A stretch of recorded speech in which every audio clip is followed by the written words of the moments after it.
Irmãos, e aí, vocês me obedeceram e comeram pouco? Ou vocês foram desobedientes e comeram muito? Obedeceram, comeram pouco. Parece que ali atrás teve uma tensão, a hora que eu falei sobre comeram pouco ou comeram muito. Houve uma tensão ali atrás. Tem ali gente que é da noite e do dia que comeu muito e pouco. Não, brincadeira. Ok, pessoal. Temos um desafio grande diante de nós agora, que é o desafio de compreender este conceito, não é? Até aqui nós lidamos com apologética, trabalhamos com cultura, vimos como é que as duas coisas estão relacionadas, e agora cabe a nós, então, entender o que é esse negócio de cosmovisão e como é que ele também se relaciona com esse desafio nosso de engajamento cultural ou com esse desafio nosso de apologética cultural. O conceito de cosmovisão, ele tem se tornado cada vez mais comum nos últimos anos no Brasil. Então, muitas conferências, muitas publicações têm sido feitas a respeito dessa temática, né, a temática da cosmovisão cristã. Inclusive, há bons livros aqui a respeito desse assunto. Se você quiser depois adquirir algum, o que eu recomendo mais é um livro baratinho, chamado A Criação Restaurada, do Albert Wolters. É um livraço, talvez umas 90, 95 páginas tem o livro, mas daqueles livros assim que cada parágrafo é uma pérola, vale a pena então adquiri-lo. Tem um outro livro ali do Brian Walsh e do Richard Middleton, chamado A Visão Transformadora, também um livro bem interessante. Esses dois eu recomendo mais para pessoas que têm interesse no assunto e etc. Para quem nunca estudou o assunto, nunca leu nada sobre, está tendo um primeiro contato, então a minha recomendação é um livrinho do Phil Ryken, chamado Cosmovisão Cristã, também tem ali uma capinha marrom, também é um livrinho pequeno, talvez umas 70, 80 páginas, e é uma boa introdução assim para começar a lidar com esse assunto, que é um assunto técnico, mas que tem sido trazido para dentro do ambiente teológico, tá bom?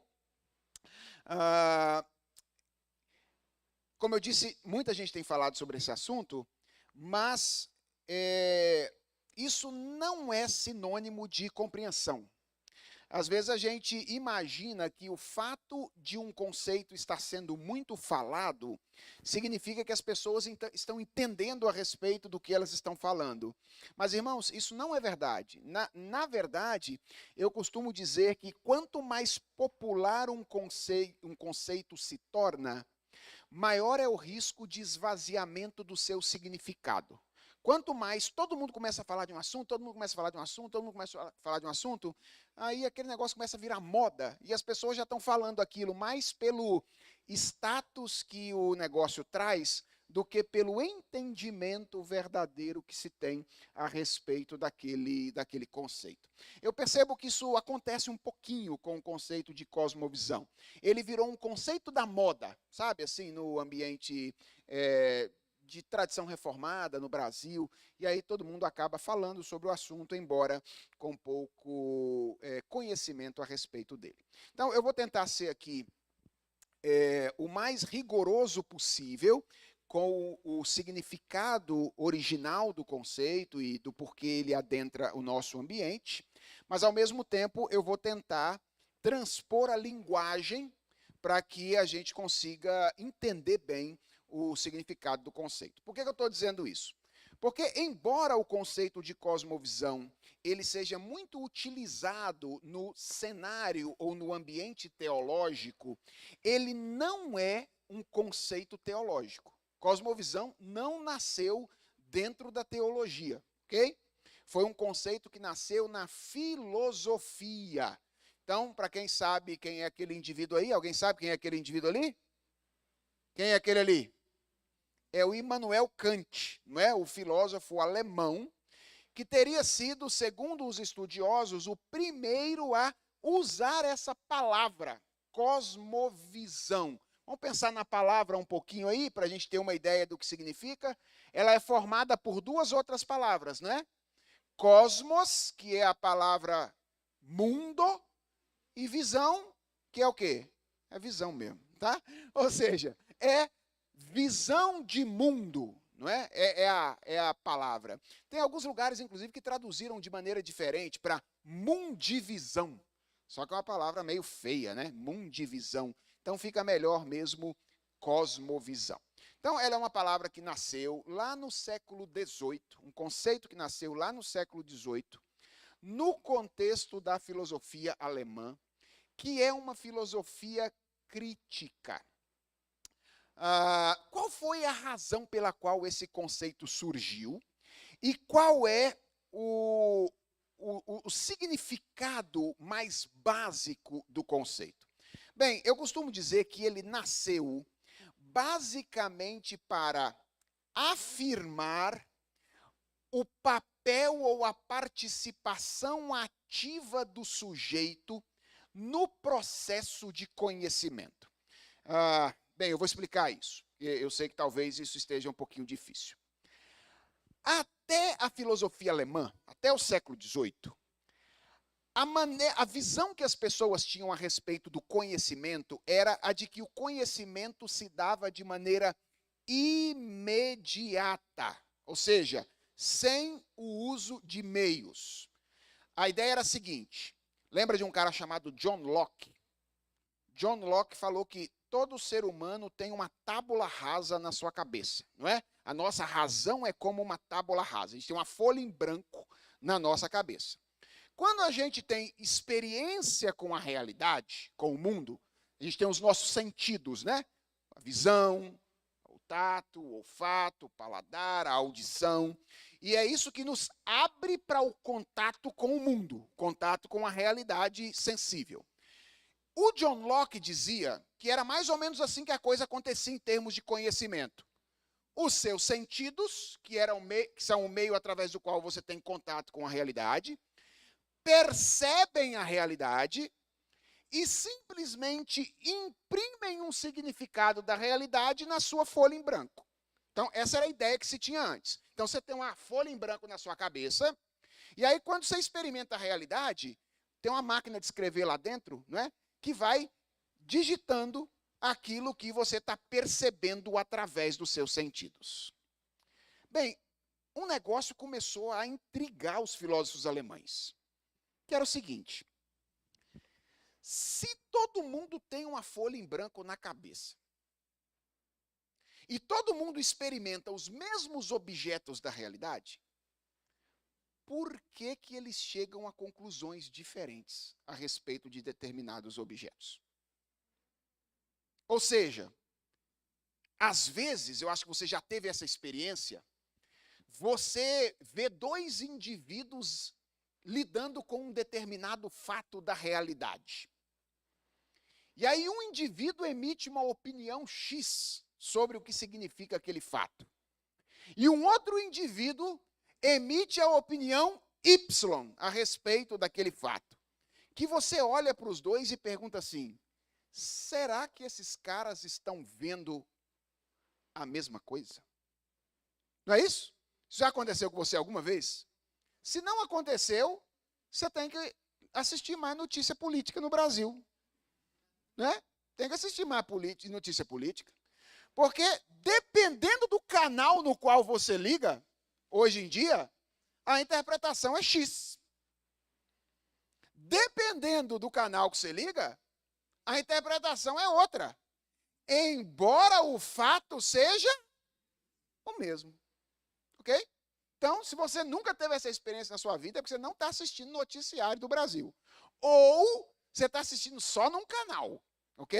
Eu sugiro que você assista em mais de um canal e aí você vai perceber como existem polarizações na interpretação de determinados fatos. Eu costumo ilustrar isso com esse fato aí.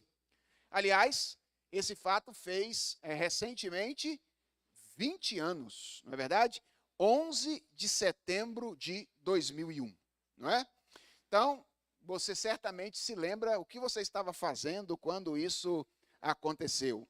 Eu estava no primeiro ano de seminário, as aulas eram à tarde, começavam a 1h da tarde, e eu tinha ido para o seminário, e aí no caminho descobri que essas coisas tinham acontecido. Chegamos lá, praticamente não teve aula naquele dia, porque ficamos na frente lá da televisão assistindo esse fato, não é? Que foi o fato de que 2 aviões sequestrados por terroristas, né, se chocaram contra as 2 torres do World Trade Center. Eu estou narrando o fato. Bem, deixa eu fazer algumas perguntas a vocês a respeito dessa imagem que está aí. Que evento é esse? Não é? Eu acabei de descrever esse evento. É o evento de 11 de setembro de 2001. Quem são esses personagens que estão presentes aí? Vocês se lembram quem são eles? Quem é? Bin Laden, não é? Dizem que ele morreu já, viu? Mas eu não vi. Então, por enquanto, eu não sei se eu acredito, né? Eu só acredito vendo, né? Então, eu não sei se o Bin Laden, mas dizem que ele já morreu. E quem que é o outro? George Bush, que eram aí, respectivamente, o líder terrorista do grupo que sequestrou os aviões e o presidente dos Estados Unidos naquela ocasião. Pergunto, qual é o fato? Qual é o fato? O fato é que 2 aviões se chocaram contra as Torres Gêmeas. Ok? Este é o fato. O fato. Qual é o significado do fato? Agora ficou um pouquinho mais difícil responder. Depende. Não depende? O significado depende. Vamos pensar então agora em termos das 2 pessoas que estão presentes ali. Para Bin Laden, qual é o significado desse fato? Como? Vitória. O que mais? É um ato de justiça. Não é? Porque ele viu o povo dele como injustiçado, é um ato de justiça. Um ato de poder, de glória, não é? É a maneira como Bin Laden encararia esse fato. E para o outro indivíduo lá, George Bush, como é que ele leria esse fato? Como? Provocação, o que mais? Tragédia. Como? Como um insulto, não é? Ora, não é o mesmo fato? Nós não estamos falando do mesmo fato? Estamos falando do mesmo fato. Mas de fatos que estão sendo encarados de maneira diferente pelas 2 pessoas que estão presentes ali naquela foto. Segundo, agora relacionado ao significado, que sensações esses indivíduos podem ter experimentado nesta ocasião? Vamos começar pelo Bin Laden. Que tipo de sensação você imagina que o Bin Laden pode ter experimentado aí? Euforia. Hã? Prazer. É isso. Sucesso seria mais uma interpretação, né, aí do acontecimento. Alegria pelo sucesso, talvez a gente possa colocar aí. E o George Bush, que tipo de sensação? Revolta. Que mais? Tristeza. Impotência, sentimento de impotência, indignação, o que mais? Ódio, não é? Pode ter sido gerado aí no George Bush. E que tipo de reações você acha que esse evento causou para esses 2 indivíduos? O que você acha que o Bin Laden fez depois que ele recebeu a notícia de que o plano tinha dado certo e os aviões tinham se chocado contra as torres? Fez uma festa maior do que se o Brasil fosse hexacampeão mundial na mão do Tite aí no ano que vem. O quê? Ah, primeiro ele se escondeu, né? Primeiro ele resolveu sumir. Mas ele deve ter sumido para um lugar onde tinha uma festa, não é? Para onde tinha uma festa. Algum tipo de festa lá ele deve ter feito nessa ocasião. E o George Bush, que tipo de reação você acha que ele teve imediatamente? Isso, elaborar um plano, não é, para contra-atacar. O que mais? Reunir os líderes do seu exército. Acho que chorou, não? Acho que pode ter chorado, não pode, não? Pode ter chorado, pode ter ficado irado, não é? Alguma coisa nesse sentido. Gente, o que essa ilustração mostra para nós?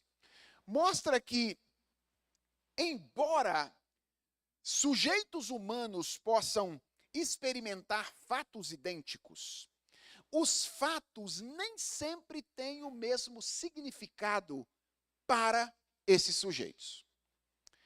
Por que isso acontece? Em primeiro lugar, porque nós, sujeitos humanos, nós não experimentamos a realidade do mesmo jeito que outros seres experimentam a realidade. Veja, existem vários seres que são capazes de sentir a realidade. Um animalzinho, por exemplo, ele consegue sentir o calor do sol? Claro que ele consegue. Ele consegue enxergar alguma coisa? Sim, ele consegue ver as coisas que estão ou ouvir as coisas que estão no mundo? Dizem que alguns muito melhor do que nós. Inclusive, os sentidos deles, às vezes, funcionam melhor do que os nossos sentidos. Então, eles têm essa experiência da realidade. Eles experimentam o mundo à sua volta. Mas eles não interpretam o mundo à sua volta. Eles experimentam, mas eles não são intérpretes do mundo. Eles não percebem sentido, ou eles não percebem significado na realidade ao nosso redor. Eles são, por exemplo, capazes de ver a luz do sol. Eles são capazes de encostar numa pedra que está quente por causa da luz do sol e sentir que a pele dele foi queimada, mas ele é incapaz de estabelecer uma relação de causalidade que diz: essa pedra está quente porque o sol está batendo nela. Ele pode experimentar a realidade, mas ele não consegue interpretar a realidade. Vocês têm alguma pista do porquê isso acontece? Porque nós conseguimos ou funcionamos assim, eles não?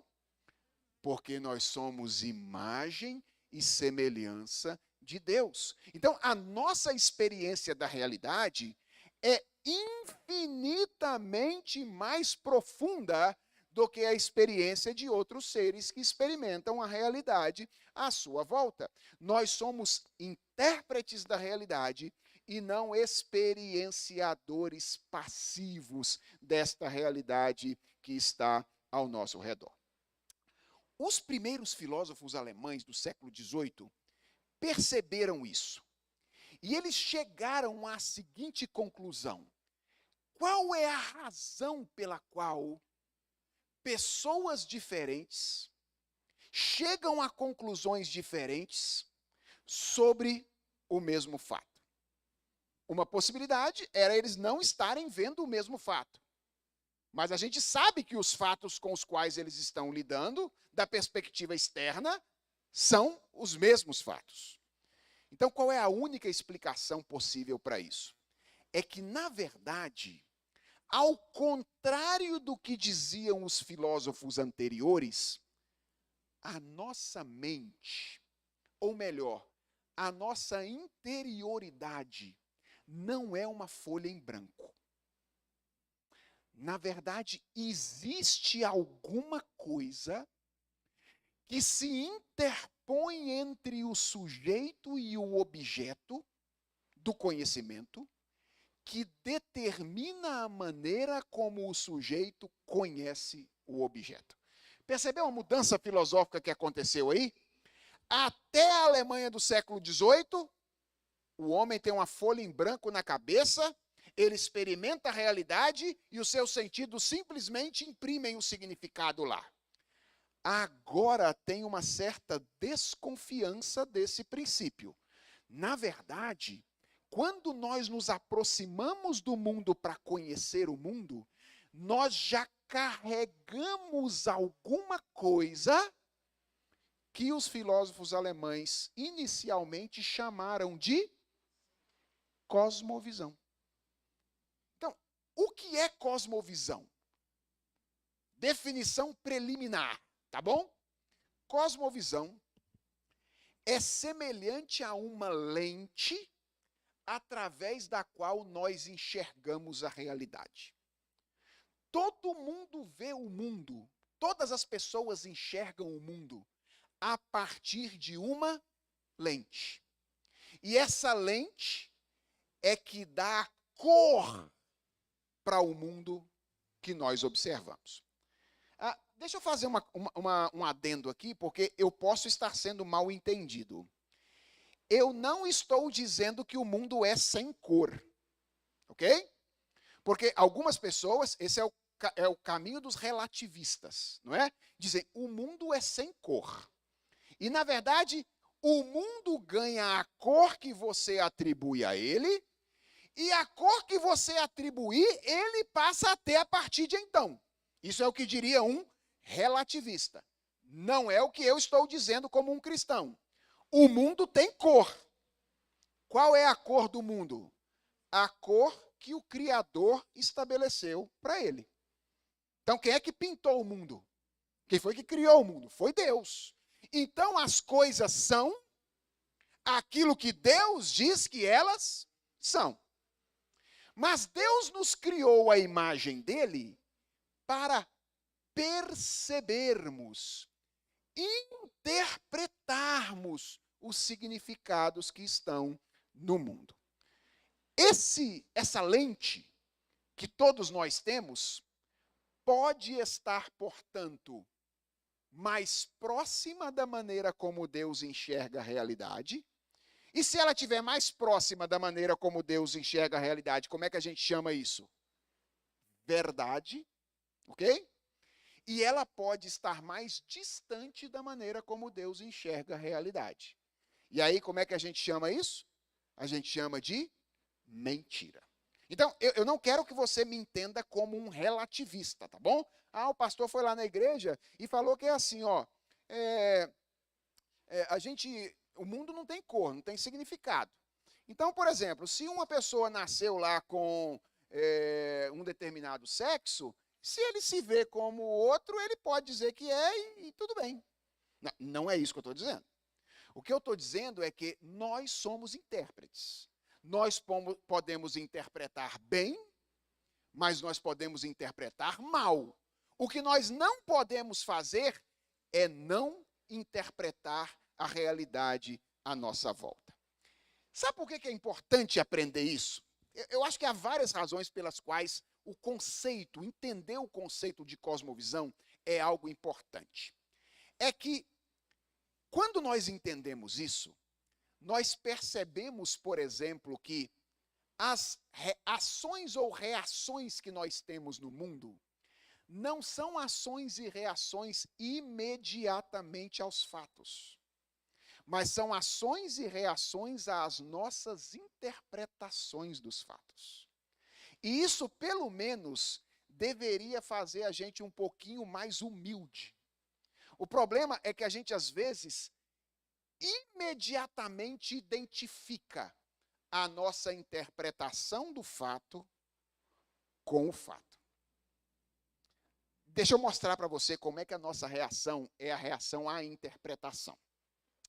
Imagina que a gente teve esse curso aqui, tá? E aí a gente teve um contato aqui, e você me conheceu, me cumprimentou, se apresentou a mim, etc. E aí, de repente, semana que vem, você resolve ir a São Paulo.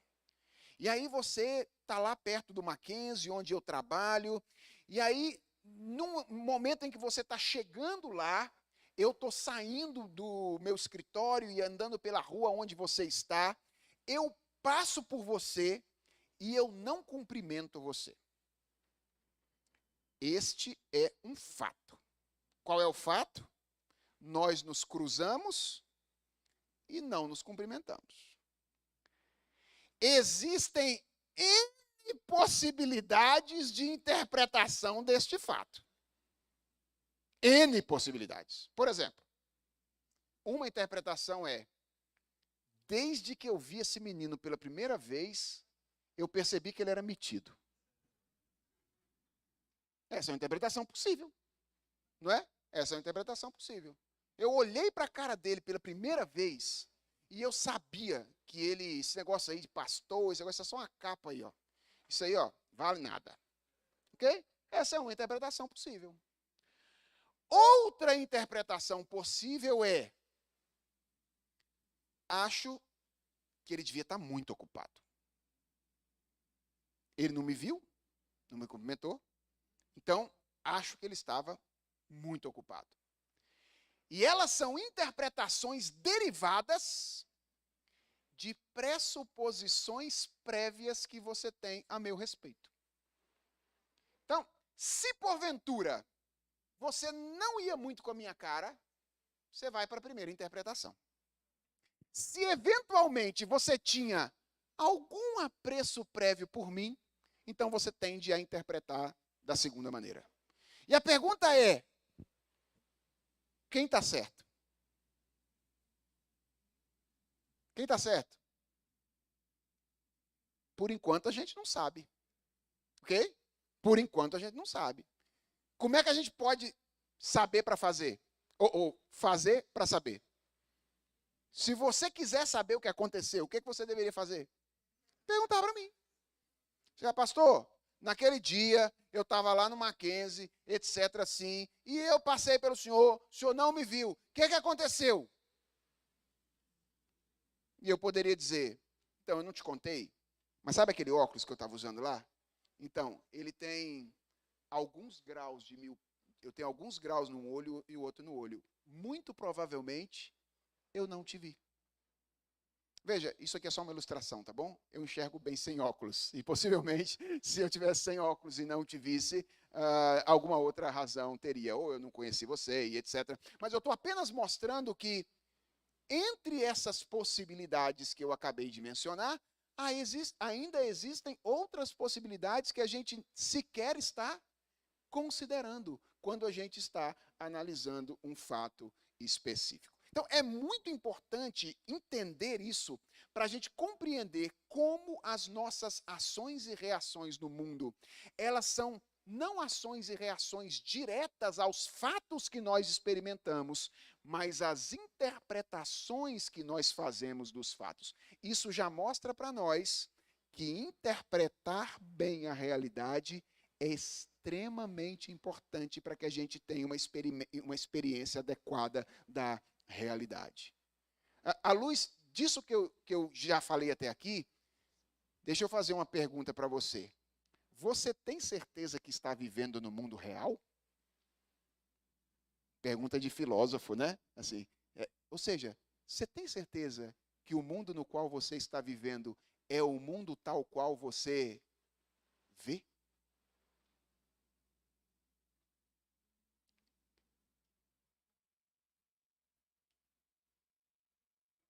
Essa é uma pergunta importantíssima que nós precisamos fazer. Até aqui, nós temos uma definição preliminar, ok? O que é uma cosmovisão? Então, definição preliminar. É algo parecido com um óculos, uma lente, que todo mundo usa para enxergar os fatos que estão ao seu redor. Dependendo de como for a lente, ele enxerga de um jeito. Dependendo de como for a lente, ele enxerga de outro. Hã? A máscara embaça. É isso mesmo. De vez em quando, Gil, a nossa lente embaça. E a gente precisa de uma limpeza na lente. Deixa eu mostrar isso para você, quer ver?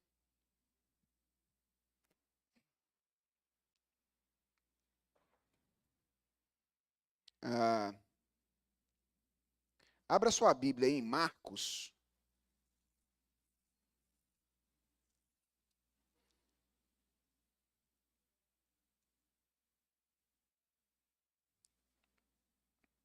Marcos capítulo 8. Marcos capítulo 8.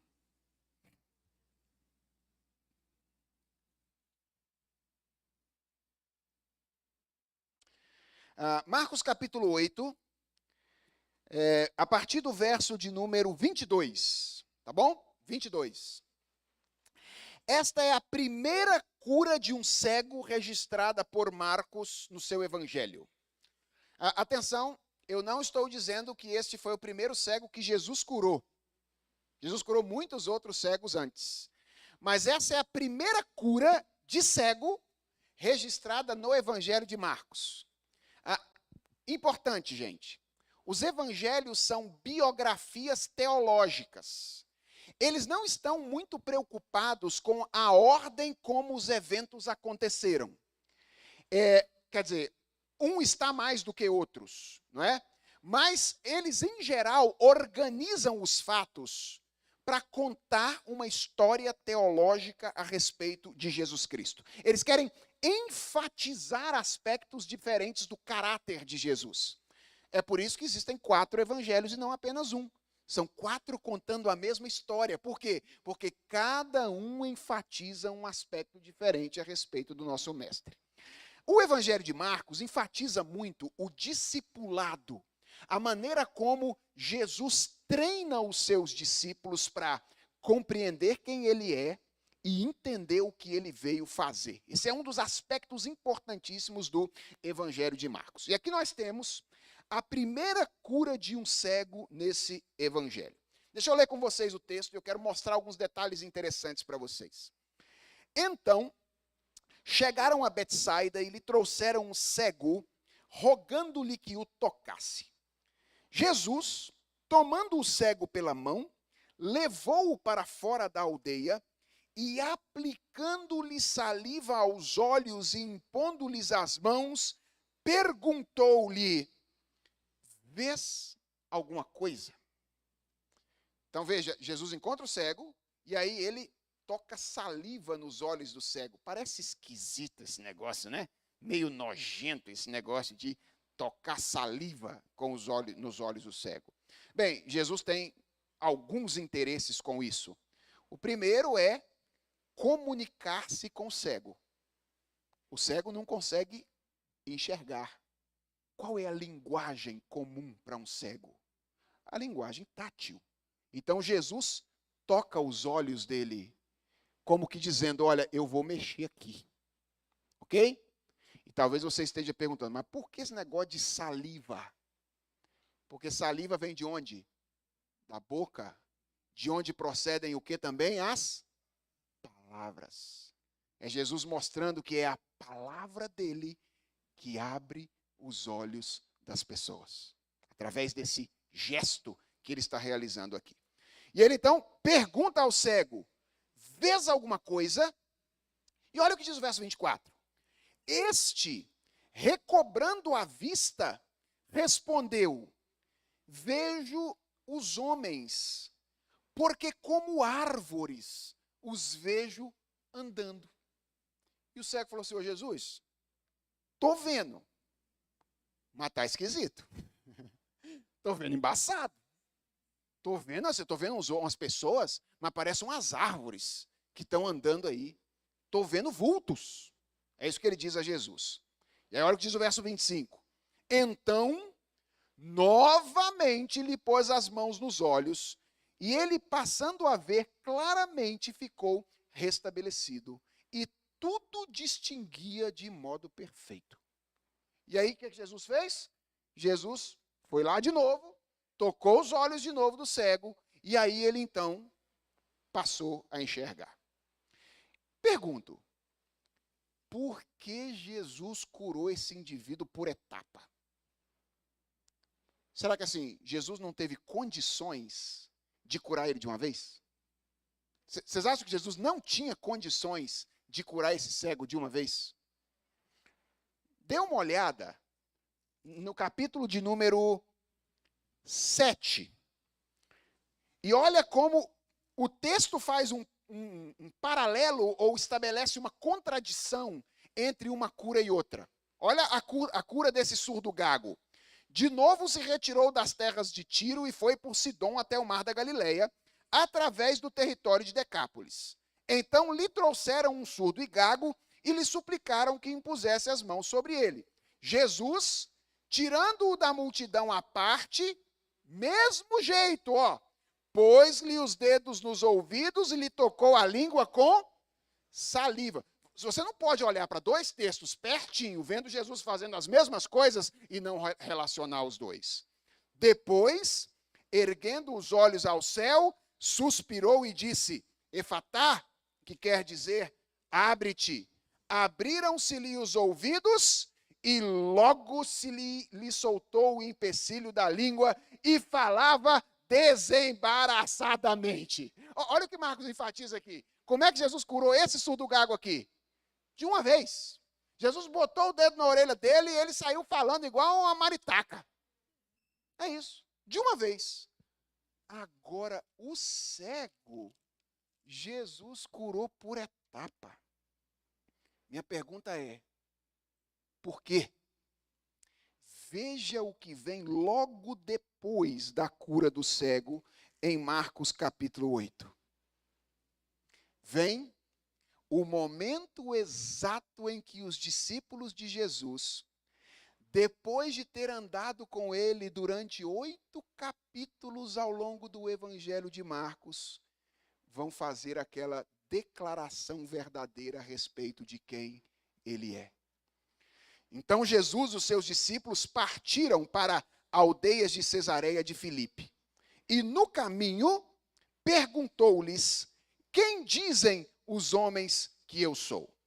E responderam, João Batista, outros Elias, mas outros alguns, os profetas. Então lhes perguntou, e vocês quem dizem que eu sou? Respondendo Pedro lhe disse, tu és o Cristo. Depois a gente lê em Mateus lá, o Filho do Deus vivo. E atenção, Mateus acrescenta algo que Marcos não acrescenta aqui. Que Jesus falou algumas palavras para Pedro depois que Pedro fez essa declaração. Você lembra quais foram as palavras que Jesus falou? Bem-aventurado és, Simão Barjonas, porque não foram carne nem sangue que te revelaram isso, mas foi o meu Pai que está nos céus. O que essa cura desse cego está fazendo aqui, Gil? Está mostrando a maneira como Jesus Cristo trabalha misericordiosamente com os seus discípulos. Embora a gente ande com Jesus durante muito tempo, a gente às vezes ainda enxerga homens como árvores. Ou seja, a gente tem uma visão de quem Jesus é, daquilo que Jesus faz, mas a gente não consegue enxergar de maneira perfeita. E o que o texto está mostrando? Marcos mostrando para nós que Jesus é misericordioso. E Ele está disposto a tocar os nossos olhos uma vez, 2 vezes, 3 vezes, 4 vezes, para limpar a maneira como nós enxergamos a realidade, para que nós a vejamos como exatamente ela é. Então, isso é verdade. Mesmo nós que somos cristãos, que temos a lente da Bíblia para enxergar a realidade, às vezes embaçamos a nossa lente. Mas olha que verdade bendita que o texto de Marcos nos ensina. Nós temos um Deus misericordioso que limpa a nossa visão e nos faz enxergar direito novamente.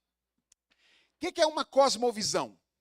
Cosmovisão é, até agora a gente sabe, uma espécie de lente através da qual a gente enxerga a realidade. Mas a pergunta é, que tipo de lente é essa? Não é? Do que nós estamos falando, afinal? Bem, eu quero compartilhar com vocês uma que é talvez a mais famosa definição de cosmovisão entre os estudiosos cristãos. Esse indivíduo aí é o James Sire, que escreveu esse livro, Dando Nome ao Elefante, que é um livro sobre o conceito de cosmovisão, e ele define este termo com essas palavras. Uma cosmovisão é um compromisso, uma orientação fundamental do coração, que pode ser expresso como uma narrativa ou como um conjunto de pressuposições, suposições que podem ser verdadeiras, parcialmente verdadeiras ou inteiramente falsas, que nós sustentamos consciente ou subconscientemente, consistente ou inconsistentemente, sobre a constituição básica da realidade e que fornece o fundamento sobre o qual nós vivemos, nos movemos e existimos. Uma definição complexa, não é? Vamos tentar trabalhar cartesianamente e partir aqui essa definição para ver o que ela nos ensina sobre a constituição de uma cosmovisão, dessa lente que todo ser humano tem. Aliás, isso está presente aí, né? Perceba ali, ó, que a nossa ou que os indivíduos, eles podem se diferir quanto à consciência ou não da sua cosmovisão, ou quanto à consistência ou não da sua cosmovisão, mas eles não podem se diferir quanto à posse de uma cosmovisão. Todos têm uma cosmovisão. Então, olha só, se você não aprender nada sobre esse assunto hoje, pelo menos você pode voltar para casa sabendo que tem um negócio que você não sabia que tinha. Ok? Se você não aprender nada, você pode voltar para casa e falar assim, sobre o que o pastor falou lá hoje lá?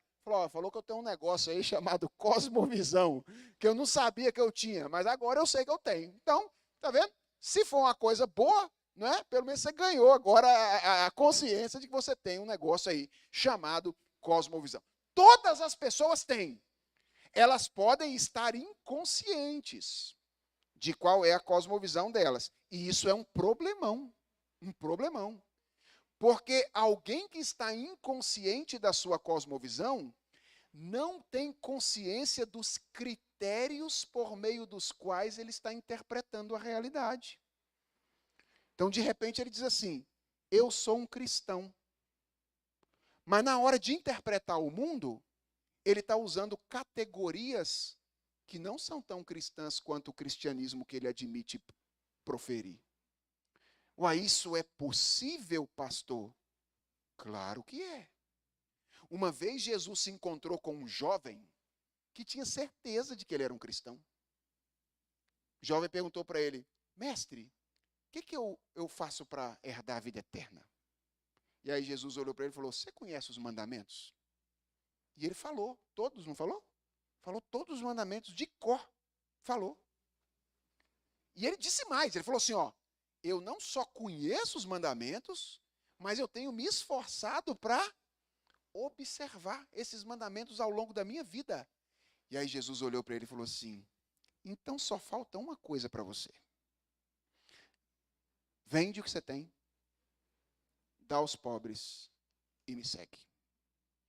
Atenção, essa não é uma ordem que nós devemos encarar generalizadamente, ok? Não significa essa ordem de Jesus que todos nós temos que fazer isso.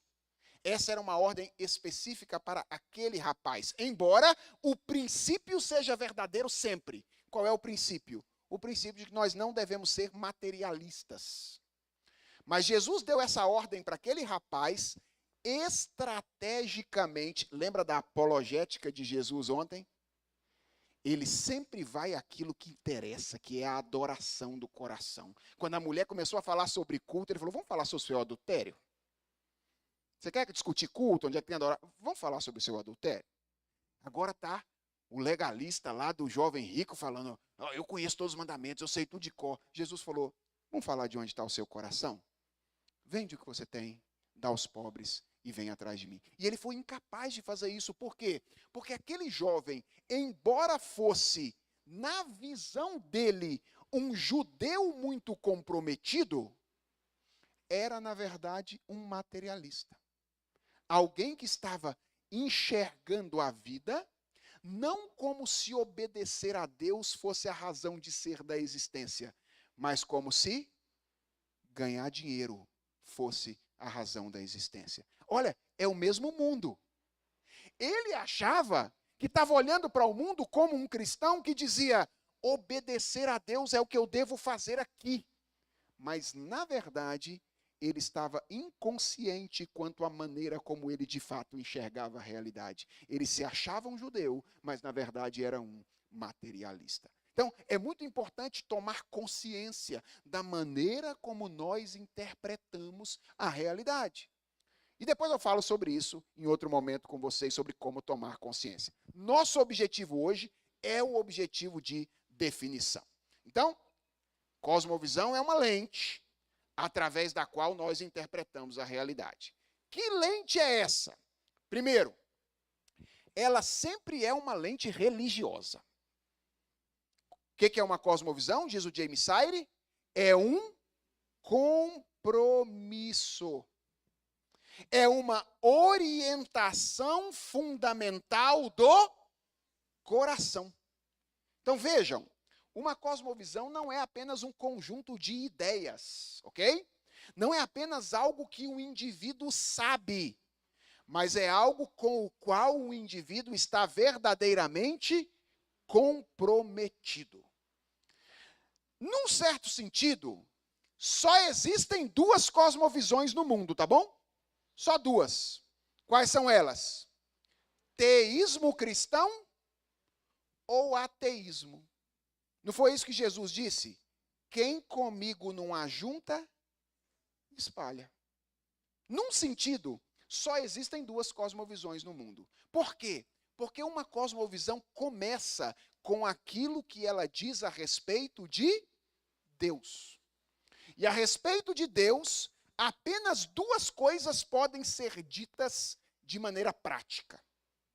Ou que ele é e que nós nos submetemos a ele, ou que ele não é e nós o ignoramos. Teísmo cristão ou ateísmo.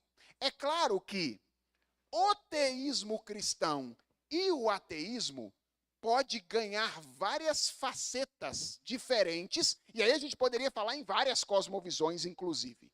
Mas agora, pense que essa lente com a qual a gente enxerga a realidade tem uma crença, um compromisso que é o mais básico de todos, que é a maneira como nós nos relacionamos com Deus. Então, uma cosmovisão é sempre algo religioso. Em segundo lugar, embora uma cosmovisão não seja apenas um conjunto de ideias, ela pode ser descrita através de um conjunto de ideias. Veja o que James Sire diz lá, ó. Uma cosmovisão é um compromisso, é uma orientação fundamental do coração, vírgula, que pode ser expresso. Então, a gente não está falando só de um conjunto de ideias, de algo que a gente pensa. A gente está falando de um compromisso.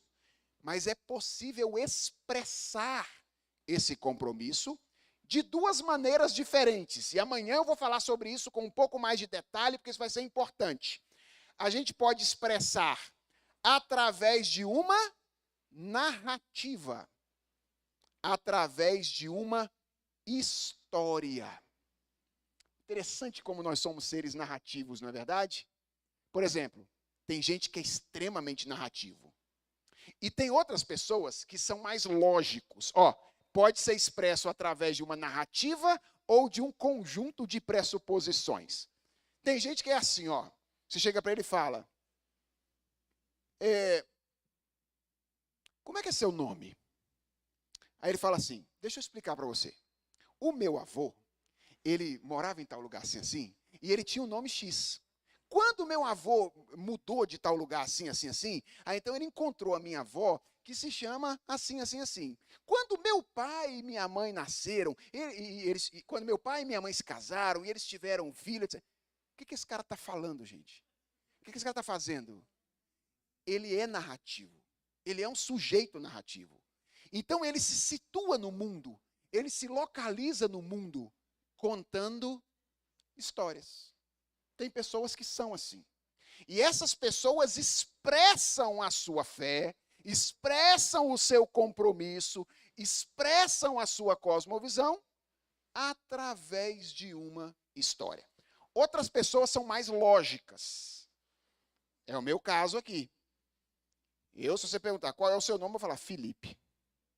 Ponto. Resolveu, ok? Você perguntou um tópico, eu respondi um tópico, ok? Você pediu uma pressuposição. Por que você se chama Felipe? Possivelmente eu não responderei contando uma história para você. Possivelmente eu vou responder, olha, porque os meus pais quiseram assim. Eu te dou uma razão. Por quê? Porque eu funciono de maneira mais lógica. Então, uma cosmovisão, ela pode ser descrita, a gente pode falar sobre ela, embora não seja só um conjunto de ideias. E a gente pode falar de duas formas sobre a cosmovisão: narrativamente ou como é que eu usaria a expressão aqui? Sistematicamente. Okay? Acho que essa é a melhor palavra. Ou sistematicamente. Vocês alguma vez já ouviram falar que a cosmovisão cristã é criação, queda e redenção? Já ouviram falar sobre isso? A cosmovisão cristã é criação, queda e redenção. O que é isso? É uma articulação narrativa da cosmovisão cristã. É alguém tentando encontrar ou encaixar a história da Bíblia contando uma única grande história. E resume bem a história da Bíblia, né? Porque essa é a história da Bíblia mesmo. É como Deus criou um mundo, como a gente estragou o mundo que ele criou e como ele está consertando o mundo que ele criou e a gente estragou. Essa é a história da Bíblia, não é? Isso resume muito bem a história da Bíblia. A cosmovisão cristã tem sido resumida historicamente através dessa grande história. Terceira característica importante. Aquilo que compõe uma cosmovisão é crença básica ou crença radical. Uma coisa importante, nem tudo que a gente acredita tem o mesmo peso para a nossa vida. Eu não sei se vocês já pararam para pensar sobre isso, mas, por exemplo, você pode mudar de ideia quanto a qual sabor de sorvete é mais gostoso, e isso não vai mudar muita coisa na sua vida, ok? Ou você pode morrer de discutir com seus amigos se a Terra é plana ou se ela é oval, ok? Não vai mudar muito na maneira como você vive. Agora, se você que antes dizia que Deus não existe, passar a afirmar que Deus existe, isso muda tudo, ok? Porque antes, se Deus não existia, então você leva a vida a partir dos seus próprios critérios. Mas a partir do momento que você diz, Deus existe, você não pode mais continuar vivendo do mesmo jeito. Por quê? Porque a crença em Deus, a fé em Deus, é uma crença básica que compõe uma cosmovisão. Se você disser assim, eu acredito que o homem é unicamente matéria, resultado de um processo aleatório que se criou casualmente. Você vai viver de um jeito. Agora, se você disser, eu acredito que o homem é criado à imagem e semelhança de Deus, então isso muda absolutamente a maneira como você vive. Quando a gente está falando de cosmovisão, a gente não está falando de tudo que o indivíduo acredita. Nós estamos falando daquelas coisas que ele acredita, que estabelecem os alicerces por meio das quais ele vai viver a sua vida no mundo e interpretar as coisas que estão no mundo. E caminhando para o final aqui, a quarta e última característica dessa definição é que uma cosmovisão tem um papel diretivo. Ou seja, essa lente, que é religiosa, composta das crenças fundamentais que temos a respeito de quem é Deus, quem somos nós, quem é o mundo, que pode ser expressa por meio de uma história ou por meio de um sistema lógico, determina a maneira como eu interpreto a realidade e determina a maneira como eu atuo na realidade à minha volta, a maneira como eu reajo à minha volta. Então, qual é o ponto central da ideia de cosmovisão? É de que nós não somos indivíduos neutros na maneira como nós funcionamos no mundo. Nós não somos folhas em branco. Nós não agimos a partir do nada. Nós agimos a partir de um conjunto de crenças fundamentais que determina a maneira como nós dizemos o que as coisas são, se estão certas ou erradas. Se a maneira como dizemos está certa ou errada é outra história, e a maneira como nós reagimos à realidade ao nosso redor. Deixa eu dar um exemplo para vocês de como isso interfere de maneira absolutamente direta na maneira como indivíduos interpretam a realidade e como eles agem e reagem nela. O exemplo vem de 2 artistas, tá bom? E eu vou mencionar para vocês 2 músicas que foram feitas por 2 artistas diferentes em situações absolutamente semelhantes.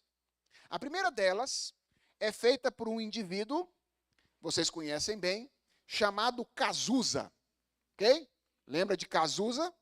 Aquele cantor famoso lá do Barão Vermelho na década de 90, né? Morreu, acho que no início dos anos 2000, se não me engano, ou talvez no final da década de 90.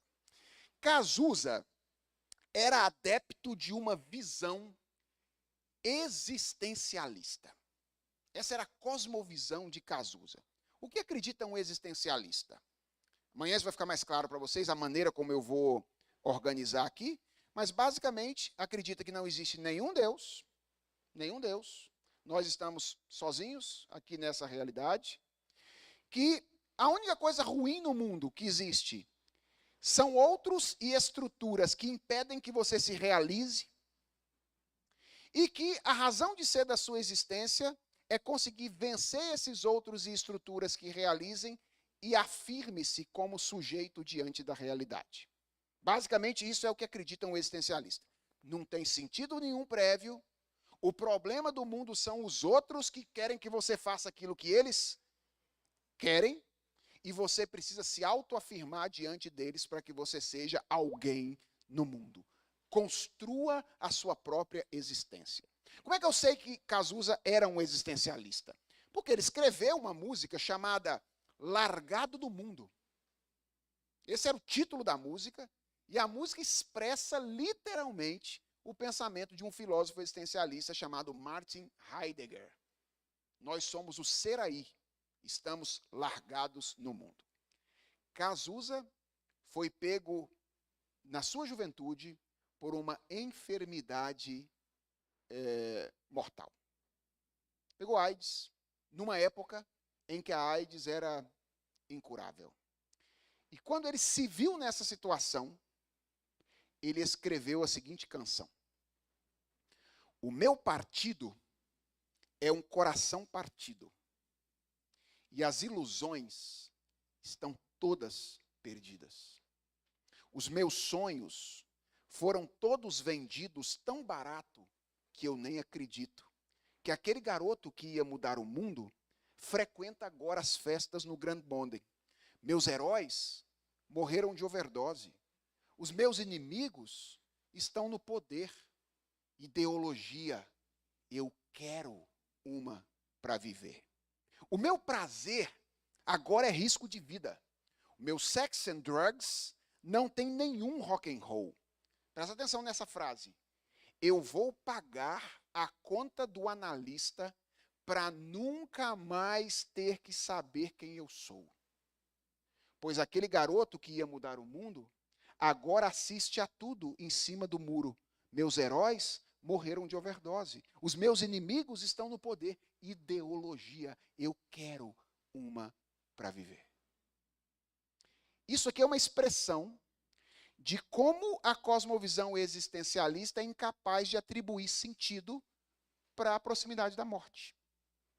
Como a crença de que nós estamos largados no mundo, quando nós somos pegos por uma situação que nos aproxima de um caso como esse, da morte, o que ela gera é desesperança. O que eu quero que vocês percebam é, a resposta de desesperança é gerada por uma cosmovisão inadequada. Por que esse indivíduo responde dessa maneira desesperançada? Por causa da interpretação prévia que ele fez do mundo.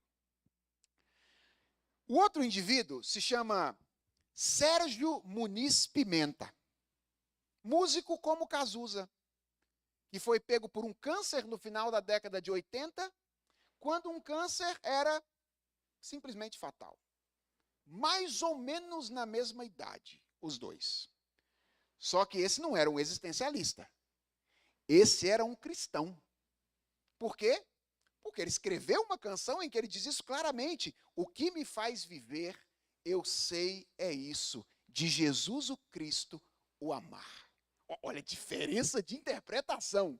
Um dizia, largado do mundo, eu vivo largado no mundo. Essa era a visão de mundo dele. Olha, o outro dizia, o que me faz viver, eu sei, é isso, de Jesus o Cristo, o amar. E ele é pego por uma mesma situação, semelhante àquela de Cazuza. E ele escreve as seguintes letras, as seguintes palavras. Quando se está só, quarto de hospital. Pimenta nunca gravou essa canção. Ela foi cantada pelo Jorge Camargo depois do seu falecimento. Quando se está só, o silêncio é mais profundo. As noites são mais longas. O frio mais intenso. E até a própria sombra parece estar mais junta, como se soubesse quando se está só. Quando se está só, um grito é desespero. Sussurro é loucura. O estalo mete medo. E a mão forte aparece e está sempre nos sonhos, eternos pesadelos quando se está só. Essas são as estrofes da canção do Pimenta. Eu acho elas fabulosas porque elas não são romantismo. Vocês perceberam? Elas são realidade. Cheia de realidade. O que Pimenta está dizendo é, viver num quarto de hospital esperando a vida chegar ao fim é duríssimo. Qualquer estalo que acontece aqui dá um desespero. Qualquer estalo dá um desespero. Eu estou tão sozinho aqui, Pimenta está dizendo, que parece que a minha sombra sabe que eu estou sozinho e ela quer ficar mais perto de mim. É o poeta, não é? Interpretando a sua situação. Mas olha o refrão. Quando se está só, se está porque deseja, pois ele com certeza não foge de ninguém. Deus está sempre perto. Amigo, braço aberto, convida a ir com ele para não mais estar só. Percebe a diferença? É a mesma situação, mas uma visão de mundo diferente muda absolutamente tudo. Quando Cristo está no coração, como é o caso de Pimenta, há esperança, expectativa, até para enfrentar um momento que ele sabe que não vai ter mais vida dali para frente. Mas ele confia no Senhor. E o meu ponto, ou o ponto para o qual eu quero chamar a sua atenção, é que essa resposta à realidade, ela é o resultado de um conjunto de crenças fundamentais que determinam a maneira como o indivíduo enxerga a realidade. Por que isso é importante para nós, gente? Basicamente, e eu estou encerrando com isso aqui, porque o que o conceito de cosmovisão estabelece é que a nossa vida exterior, ou seja, os discursos que fazemos, as realizações que realizamos, são materializações da nossa visão de mundo. Quando eu falo da nossa aqui, eu estou falando de todo ser humano, ok? O discurso de um ser humano, a realização de um ser humano, nada mais é do que a expressão da sua visão de mundo. Parece que é bíblico esse negócio, não parece? Jesus falou que a nossa boca fala daquilo que o nosso coração está cheio. Ou seja, as nossas crenças fundamentais, aquilo que nós cremos no mais profundo do coração, vão determinar as nossas palavras. O que isso significa? Que sendo a cultura produto da atuação humana, Ou seja, o ser humano é o produtor da cultura. A cultura nada mais é do que a materialização da nossa visão de mundo.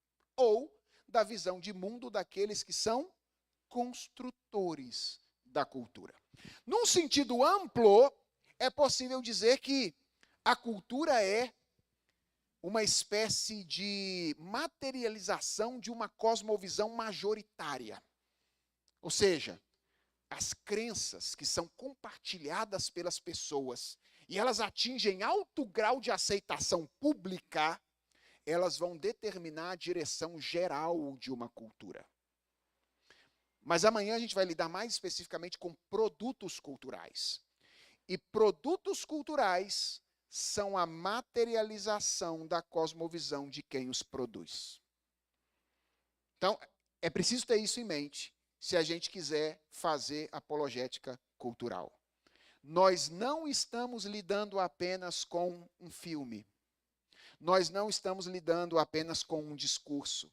Nós não estamos lidando apenas com uma teoria. Nós não estamos lidando apenas com uma ideia de uma pessoa. No final das contas, tudo isso é apenas revelação de uma coisa mais profunda. É a revelação de um conjunto de crenças fundamentais que formam a lente através da qual um indivíduo enxerga e atua na realidade. Ou seja, quando um artista faz uma música, como Cazuza ou como Sérgio Pimenta, o que ele está fazendo é expressar e materializar a sua visão de mundo. Quando nós ouvimos a música, nós estamos expostos a quê? A materialização da visão de mundo de um artista. E se a gente quiser lidar de maneira adequada com a cultura para fazer apologética, um desafio que a gente vai ter ali, é mergulhar. Vamos ter que mergulhar para tentar enxergar qual é a visão de mundo com a qual nós estamos nos relacionando na variedade de manifestações culturais. O que eu vou fazer amanhã com vocês? Amanhã eu vou dar um exemplo na primeira aula, lidando com um campo da vida humana. Então, eu vou lidar com relacionamentos, pegar relacionamentos, que é alguma coisa que também tem a ver com o segundo programa de vocês, que é o programa de aconselhamento. E eu vou tentar mostrar para vocês como é que a nossa cultura lê relacionamentos e como é que nós, à luz de uma visão de mundo cristã, deveríamos ler relacionamentos. Só que eu vou apresentar uma estratégia para fazer isso, e aí vou dar o exemplo na primeira aula de como a gente faz isso. E aí depois, na segunda aula, a gente vai brincar de ficar olhando para um monte de manifestação cultural específica e tentar usar a estratégia da primeira aula para ler cosmovisão e tentar perceber onde é que se aproxima e aonde que se distancia da visão de mundo cristã. Mas perceba que existe algo fundamental aqui com o qual eu quero encerrar a aula de hoje. É que é a seguinte: o exercício demanda um critério. E o critério é a visão de mundo bíblica. Por isso, um cristão precisa se aprofundar com muita seriedade no estudo da cosmovisão cristã. O primeiro passo para fazer apologética cultural é ter um bom critério. Ou seja, é ter uma cosmovisão cristã robusta e sólida. E, gente, não tem segredo para isso. Como é que faz para adquirir uma visão de mundo cristã robusta e sólida? Como é que faz? Palavra de Deus, vida de igreja, relacionamento com as pessoas, não tem segredo. Eu sou doido para criar, não sou doido para isso não, mas eu poderia, eventualmente, dizer que tem uma outra saída mais fácil. E eu acho que eu ia ganhar um ibope, hein? Né? Se eu falasse assim, eu vou fazer uma oração forte por você, vem aqui na frente, ajoelha aqui, a oração da cosmovisão. Eu vou orar por você e você vai ter uma cosmovisão robusta, ser capaz de olhar para a realidade à luz de uma perspectiva cristã e nunca mais vai ter problema. Eu acho que meu ministério ia dar um né? Assim, em termos de numéricos. Talvez desse, mas eu seria um falso profeta. Não tem segredo, irmãos. Não tem segredo. Se a gente quiser viver no mundo criado por Deus, de acordo com Ele, nós precisamos nos aprofundar naquilo que Ele falou, na companhia das pessoas que acreditam no que Ele falou. É muito importante isso. Eu não estou falando de estudar a Bíblia sozinho em casa também não, só. Isso é parte do processo. Mas é estudar a Escritura vivendo na companhia do povo de Deus. Por quê? Porque o nosso coração é enganoso. Se a gente ficar sozinho, a gente faz as interpretações que a gente quer fazer. Então é bom a gente ter a comunidade da fé para nos ajudar a entender o que de fato Deus está dizendo e o que você está achando que Deus está dizendo porque você queria que Ele dissesse aquilo. Ok? São coisas diferentes. É importante ter a comunidade da fé. Amanhã, às 8 e? É às 8 horas? 8h30. Porque ele está querendo acordar mais cedo. Então, às 8h30, nós nos encontramos, se Deus quiser.